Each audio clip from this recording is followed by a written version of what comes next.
అనుసంధానము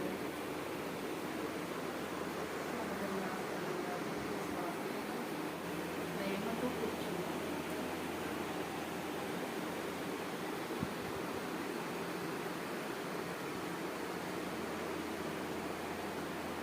చూసి చెప్పేస్తారు చాలామంది, అంటే అక్కడ ఇచ్చుకుంటుంది అన్నట్టు. అందుకు మీకు ఏమనిపిస్తుంది, అది కనెక్ట్ అయ్యేటప్పుడు మీకు ఇలా ఇలా లాగటం ఇటు మనలో ఉన్న చక్రాలు యాక్టివేట్ అయ్యేటప్పుడు మీకు ఎక్కడైతే పార్ట్ బాగాలేదో కూడా అక్కడ మీకు తెలుస్తుంటుంది. ఎనర్జీ లోపలికి వెళ్తుంటుంది. ఎనర్జీ లోపలికి వెళ్ళేటప్పుడు అక్కడ పని చేస్తుంది, శక్తి వెళ్ళి మీకు అక్కడ పని చేస్తుంది అన్నమాట. మనలో ఉన్న బ్లాక్స్ అన్నీ క్లియర్ చేసేస్తుంటాయి. అంటే మనలో ఉన్న నరాలన్నీ ఒక చెట్టుకి వేర్లు ఎలా అయితే ఉంటాయో బాడీ అంతా ఉంటుంది. ఎక్కడెక్కడైనా బ్లాక్స్ ఉన్నాయనుకోండి, అది అక్కడ కాళ్ళు నొప్పులు, నడుము నొప్పులు, ఇవన్నీ నొప్పులు మనకి ఎందుకు వస్తాయి? పట్టేస్తుంది అక్కడ మనకి క్లీన్, అన్నీ క్లీనింగ్ అయిపోవాలి. మొత్తం నరాలన్నీ క్లీనింగ్ అయిపోవాలి. చూసారా, కాలా ఒక అడ్డుగా ఒక రాయి ఉంటే నీరు వెళ్తుంది, కాలా వెళ్తుందా, మురుకు కంపు కొడుతుంది, వాసన వచ్చేస్తుంది.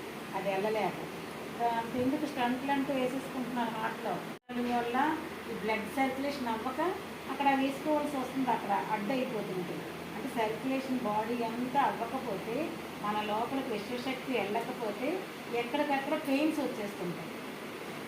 ఇప్పుడు మనం ఈ మెడిటేషన్ ద్వారా ఏం చేస్తామంటే మన లోపలికి విశ్వశక్తిని తీసుకుంటున్నాం. ముందందుకే ధ్యానం సర్వరోగ నివారణి. ముందు ఎవరైనా ఎలా వస్తామంటే మన ఆరోగ్యం బాగాలేదు ఏంటమ్మా అనుకునే వస్తాం. మెయిన్ ఆరోగ్యమే మహాభాగ్యం కదా. ఆరోగ్యం కోసమనే ముందు వస్తాం. ఏమందరూ ఆలోచించుకోండి. అంటే ఆరోగ్యం బాగుండాలి, యాక్టివ్గా ఉండాలి, నేను పరిగెట్టాలి అనుకుంటాను. నేను నడవలేకపోయేదాన్ని, నేను మోకాళ్ళ వచ్చేవి కాదు. అలాంటిది మన 41 రోజు ఆగకుండా మెడిటేషన్ చేశాను.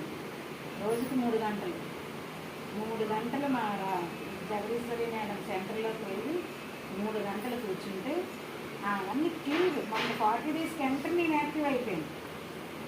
ఒక్కరికి చెప్పారా? అసలు శ్వాసలోనే ఉంది ఇదంతా. ఎవరు మనకు చెప్పారు? ఎవ్వరూ చెప్పలేదు.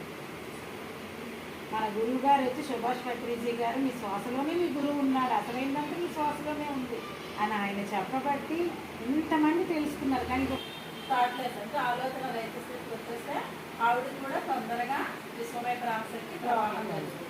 అప్పుడు ఇంకొకరు స్ప్రెడ్ అంటే సామూహికంగా శక్తిని స్ప్రెడ్ చేసుకుంటాం అన్నమాట. ఒకళ్ళ నుంచి ఒకరికి అంటే ఎవరు తక్కువ ఉంటే వాళ్ళకి ఉన్న వాళ్ళ దగ్గర నుంచి వెళ్తారు. సహస్రనామం కానీ విష్ణు సహస్రనామాలు ఎందుకు చదువుతారు? వాయిస్ బయటికి వెళ్ళడం కోసం, పాజిటివ్ ఎనర్జీ కోసం. ఇది ధ్యానం కూడా అంతే. అక్కడ ఇంకా మనసుతో చేస్తాం. మనం ఇక్కడ మనస్సును కూడా ఆపేసే స్థితే ధ్యాన స్థితి. ఇప్పుడు మనసు ఏం లేదు, ఎవరో ఆలోచించరు. ఇప్పుడు మనం ఆ ప్రకృతి సృష్టించాము. ఇక్కడ ఒక ఈ మహాయజ్ఞం అయ్యింది ఇప్పుడు ఈ క్షణం. ఇప్పుడు వరకు మీరు ఒక 45 నిమిషాలు కూర్చున్నది ఏంటది అంటే మనం ఎవరిని ఆలోచించకుండా కూర్చున్నామా లేదా? ఒక ఆలోచన రాపితే ఎంత శక్తి భూమి మీదకి వస్తుందో ఒక వ్యక్తి. మరి ఎంతమంది వాకు ఇప్పుడు అక్కడ కామాక్షి గుళ్ళో 70 మంది కూర్చొని ధ్యానం చేస్తున్నారు ఇదే టైంలో. మరి వాళ్ళందరూ ఆలోచన రేతి స్థితిలో ఉన్నారా లేదా? ఎంత అద్భుతం భూమి మీద జరుగుతుంది. ఇవన్నీ జరగడం కోసమే మనకి చిన్న చిన్న మైనస్లు ఎందుకు వస్తాయంటే ఇది చెయ్యు ఇది చెయ్యి అని చెప్పడానికి. మనకేమనిపిస్తుంది, ఒకసారి రుచి చూసాము, సపోజ్ తను ఈ రోజు వచ్చారు, రేపు ఇదే టైంకి తన మనసు రావుతుంది ఖచ్చితంగా. ఎవరైనా కూడా నాకు బోర్డే చూపించారు. దానికి వెళ్తూ మా పాప వాళ్ళ అమ్మ, ఫ్రెండ్ వాళ్ళ అమ్మ, వాళ్ళ పేరెంట్స్ అలా వెళ్తూ చూపించారు జస్ట్ బోర్డు. ఆ బోర్డు మర్చిపోవడానికి 10 రోజులు పెట్టింది. నాకే ఎందుకు చూపించారు అన్నట్టు. అంటే అక్కడికి వెళ్ళమని వాళ్ళు చెప్పారు మా వాళ్ళ కోసం. ఆయన మర్చిపోయారు, కానీ నాకు మాత్రం బోర్డు గుర్తుంది. శ్వాస మీద ధ్యాసనే బోర్డు.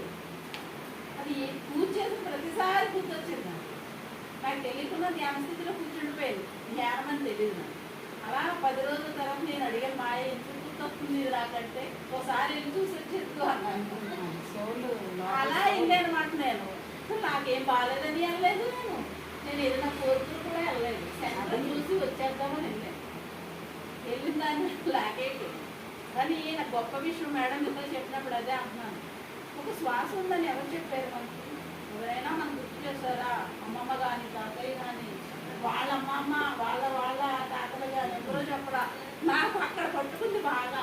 అప్పటికే 3 ఏళ్ళ ముందు మా అన్నయ్య ఒక స్ట్రాంగ్ పర్సన్, సోషల్ సర్వీసులు, ఎంతో గొప్ప వ్యక్తి వెళ్ళిపోయారు. హెల్తీగా ఉన్నతను ఆ డిస్టర్బెన్స్లోని నాకు ఒక కసి దేవుడి మీద, మేమందరం కలిసి ఉండేవాళ్ళం కదా, మళ్ళీ ఎందుకు లేదు పాపం అలాంటిదో వచ్చేసింది. కానీ ధ్యానం అక్కడ చేసినప్పుడు ఫస్ట్ 10 నిమిషాలు ఆయనే కనిపించాడు, నవ్వుతూ కనిపించాడు. ఆ నవ్వుతూ ఎందుకు కనిపించాడు? ఇప్పటికీ వచ్చిన మార్కే. కానీ ఏంటి అర్థమవుతుంది అంటే, నేను బుక్స్ చదివి ధ్యానసారంలో బాగా నిమగ్నమయ్యాక నేను ఆనందంగానే ఉన్నాను, నేను నీకు సపోర్ట్గా ఉన్నాను, నువ్వు చక్కగా ఈ పని చెయ్యి అని ప్రేరణ ఇచ్చారన్నమాట. దాంతో ఒక్కరోజు వెళ్ళిన దాన్ని 60 రోజులు క్రమం తప్పకుండా చెయ్యాలి అన్నారు. 60 రోజులే లేదు, 40 రోజులు బదులు నాతో పాటు 4 జత అయ్యారు. మా ఏరియా నుంచి 2 కిలోమీటర్ల దూరం నడిచేవాడు. నా ధ్యానం కోసం 1 అవర్ ధ్యానం కోసం.